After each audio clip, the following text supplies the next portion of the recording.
कैसे प्रकट हुई ये कथा। एक बार श्री नारद जी महाराज भ्रमण करते करते वृंदावन पहुंच गए। वृंदावन में उनकी भेंट भक्ति महारानी से हुई, जिनके 2 पुत्र ज्ञान और वैराग्य शिथिल अवस्था में थे। भक्ति महारानी दुखी हो रही थी, नारद जी से बार बार पूछती है मेरे पुत्रों का ये हाल क्यों हुआ। नारद जी ने कहा देवी ये तो कलयुग का प्रभाव है। बोले जब कलयुग से मेरे पुत्र इतने दुखी हो गए हैं, व्यथित हो गए हैं, तो कलयुग को आने क्यों दिया। नारद जी ने कहा देवी कलयुग में एक बहुत बड़ा गुण भी है।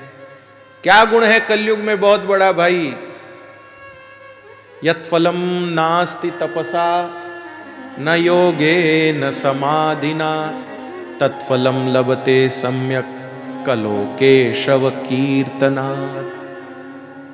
यत्फलम नास्ति तपसा, तपस्या करने से जो फल नहीं मिलता, न योगे न समाधि, ना योग और समाधि से जो फल नहीं मिलता, तत्फलम लभते सम्यक कलो केशव कीर्तनात्। वही फल कलयुग में मिल जाता है। कैसे। बोले कलो केशव कीर्तनात्। ठाकुर जी के कीर्तन से व्यक्ति को जल्दी भगवत प्राप्ति हो जाती है, ऐसी छूट मिलेगी, इसलिए कलयुग को आने दिया, इसलिए कलयुग को आने दिया। महाराज अब मेरे पुत्रों का कष्ट कैसे दूर हो। नारद जी कहते हैं देवी मैं उसके लिए प्रयत्न करूंगा, तुम्हारे पुत्रों का कष्ट दूर करने के लिए, उसके लिए मैं प्रयत्न करूंगा। श्री नारद जी महाराज कहते हैं आप क्या करेंगे प्रयत्न। नारद जी कहते हैं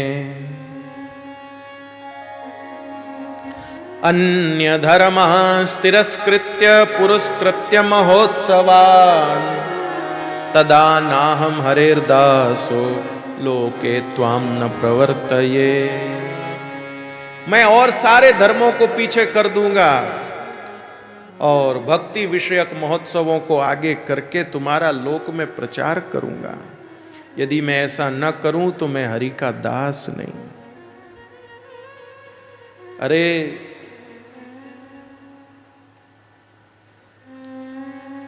न प्रेतो न पिशाचो वा राक्षसो वासुरोऽपि वा भक्तियुक्त मनस्कानां स्पर्शनेन प्रभुर्भवे। इतना बढ़िया श्लोक है, क्या कहना। आनंद आ गया पढ़ के, आपको सुना के। भाइयों ध्यान से सुनो आप लोग भी, क्या कह रहे हैं इस श्लोक में। इस श्लोक में कह रहे हैं कई लोग डरते हैं कोई भूत न लग जाए, प्रेत न लग जाए, पिशाच न लग जाए, पर श्री नारद जी महाराज कहते हैं न प्रेतो न पिशाचो वा राक्षसो वासुरोऽपि वा। प्रेत पिशाच राक्षस दैत्य कोई भी उस व्यक्ति का स्पर्श नहीं कर सकते। किस व्यक्ति का स्पर्श नहीं कर सकते। भक्ति युक्त मनस्कानां स्पर्शनेन प्रभुर्भवे। कृपानाथ जिसके हृदय में भक्ति है उसको ये कोई नहीं स्पर्श कर सकते। क्यों। जिसके हृदय में प्रभु हैं उसको प्रेत कभी छू नहीं सकते भाई। जिसके हृदय में नंद का पूत है उसको भूत कभी छू नहीं सकते भाई। इसलिए भगवान की भक्ति करो, श्री ठाकुर जी की भक्ति करो। कोई शुभाग्रह,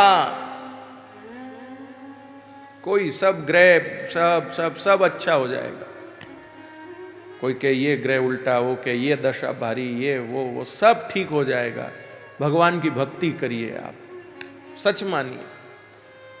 कभी भी मन में संशय हो कि हमारा कोई ग्रह दशा तो नहीं खराब है, कीर्तन करो, भगवान की भक्ति करो, सब ठीक हो जाएगा। मैं थोड़ी कह रहा हूं, नारद जी कह रहे। बताओ नारद जी की बात कोई झूठी हो सकती है। नाम ही है उनका नारद।